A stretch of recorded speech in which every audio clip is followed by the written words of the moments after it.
तो नमस्कार दोस्तों, एमए हिंदी के एक और नए वीडियो में आपका स्वागत है। तो दोस्तों, आज की इस वीडियो में हम बात करने वाले हैं एमए हिंदी साहित्य के पहले सेमेस्टर के जो एग्ज़ाम हैं और उसके पेपर 4 के बारे में। पेपर 4 का नाम है प्रयोजनमूलक हिंदी। तो एक बार सिलेबस आप लोगों को मैच कर लेना है, ठीक है। तो आपका एग्ज़ाम जब होगा तो एग्ज़ाम की दृष्टि से ये वाला जो प्रश्न पत्र है ना, वो काफ़ी ज़्यादा इम्पोर्टेंट होने वाला है, क्योंकि दोस्तों ये जो प्रश्न पत्र है ये A to Z all India university के लिए है। चाहे आप मध्य प्रदेश, उत्तर प्रदेश, बिहार, छत्तीसगढ़, राजस्थान, गुजरात या कोई भी यूनिवर्सिटी से हो यार, सब भी मतलब 29 राज्य जितने भी हैं उन सभी के लिए ये बहुत ही ज़्यादा महत्वपूर्ण है। तो एक बार इसको बेसिक अपन पढ़ देते हैं। ये जो पेपर है एमए फर्स्ट सेमेस्टर एग्जामिनेशन दिसंबर 2023 का है और ये सभी यानी कि for regular, private, ATKT, x, fail सभी स्टूडेंट के लिए है। ये हिंदी लिटरेचर का पेपर है, हिंदी साहित्य, पेपर 4 यानी कि पेपर 4 और इसका नाम है प्रयोजनमूलक हिंदी। इसके लिए आपको 3 घंटे का समय रहेगा। बाकी दोस्तों ये लिखा है कि नियमित परीक्षार्थियों के लिए निर्देश, स्वाध्यायी परीक्षार्थियों के लिए। तो ये आप लोग पढ़ लेना, क्योंकि इतना टाइम मेरे को नहीं है कि ये मैं पढ़ता फिरूं। चलो ठीक है, डायरेक्ट आते हैं हमारे प्रश्नों पर। तो सबसे पहले आपको मिलेंगे ऑब्जेक्टिव वाले प्रश्न, यानी कि वस्तुनिष्ठ प्रश्न। तो यहाँ पर आपकी मजे ही मजे है, 5 नंबर आपके पक गए। तो वस्तुनिष्ठ प्रश्न खंड आ, सबसे पहले खंड आ वस्तुनिष्ठ प्रश्न और प्रश्न 1।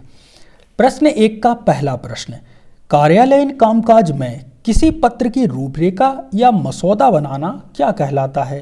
तो ये कहलाता है हमारा प्रारूपण, ठीक है।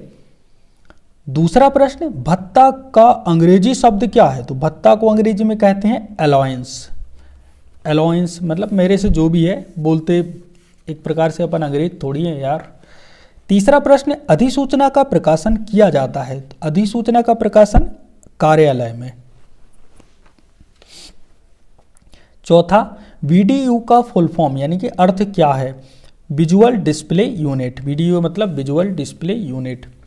पांचवा, दैनिक भास्कर का सर्वप्रथम प्रकाशन हुआ था। तो ये हुआ था हमारा 1958 में, ठीक है। तो यहाँ पर हमारे 5 ऑब्जेक्ट खत्म होते हैं।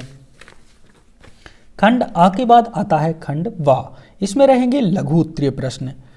तो 5 मतलब इनमें से किन्हीं 5 प्रश्नों के आपको उत्तर देने हैं। देखो ये यहाँ पे लिखा है, देखिए यहाँ पे कोई 5 प्रश्न हल करने हैं आपको लघु उत्तरीय प्रश्न में। देखो यहाँ देखो खंड बा से, देखो खंड बा से लघु उत्तरीय प्रश्न कोई 5 प्रश्न हल करना अनिवार्य है। तो इनमें से कोई 5 करने हैं, ठीक है। तो इतने सारे ऑप्शन हैं, 1 2 3 4 5 6 7 8 8 में से आपको 5 करने हैं, ठीक है। ये आप लोग समझ गए होंगे। निम्नलिखित प्रश्नों के उत्तर संक्षिप्त में उत्तर दीजिए, ठीक है।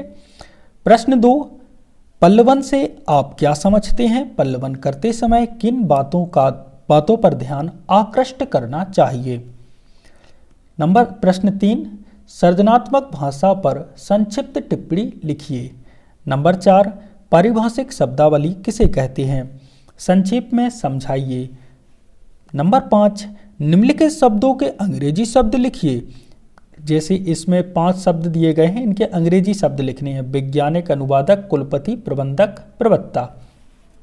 प्रवक्ता। प्रश्न 6, समाचार लेखन से क्या तात्पर्य है? उदाहरण सहित स्पष्ट कीजिए। इसके बाद प्रश्न 7, विज्ञापन पत्रकारिता है, उससे क्या आशय है? समझाइए।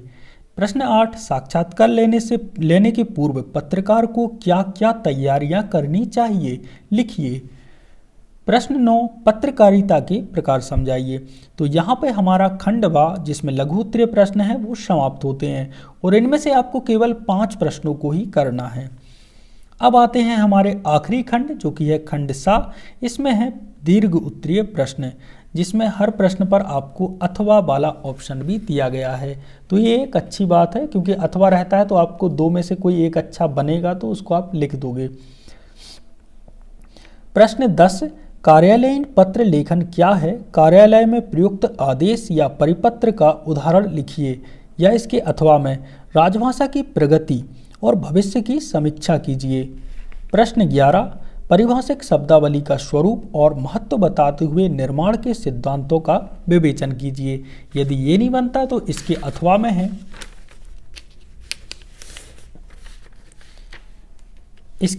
में है, प्रशासनिक क्षेत्र में प्रयुक्त परिभाषिक शब्दों के व्यावहारिक प्रयोग स्पष्ट कीजिए। प्रश्न 12, वेब पब्लिकेशन किसे कहते हैं? हिंदी के प्रमुख इंटरनेट पोर्टल के नाम लिखिए।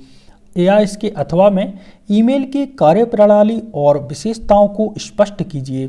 प्रश्न 13, समाचार लेखन की प्रक्रिया को व्याख्यात कीजिए तथा संपादन के आधारभूत तत्व लिखिए।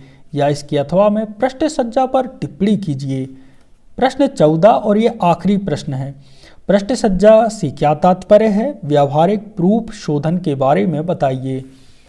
या इसके अथवा में रहेगा, प्रमुख प्रेस कानूनों का विवेचन करते हुए आचार संहिता पर लेख लीजिए। तो यहाँ पर जो आपके सभी प्रश्न हैं समाप्त होते हैं, आपका क्वेश्चन पेपर पूरा होता है और इससे आगे कुछ भी नहीं है। तो आई होप दोस्तों ये आपके एमए हिंदी साहित्य के पेपर के लिए काफ़ी ज़्यादा हेल्पफुल हो तो यार कमेंट बॉक्स में एक अच्छा प्यारा सा कमेंट जरूर लिख दीजिएगा। मिलते हैं एक और नए वीडियो के साथ, और कोई भी जो भी डिमांड है आपकी वो भी कमेंट बॉक्स में कर सकते हो, जो भी डिमांड है। मिलते हैं एक और नए वीडियो के साथ, तब तक के लिए जय सिया राम।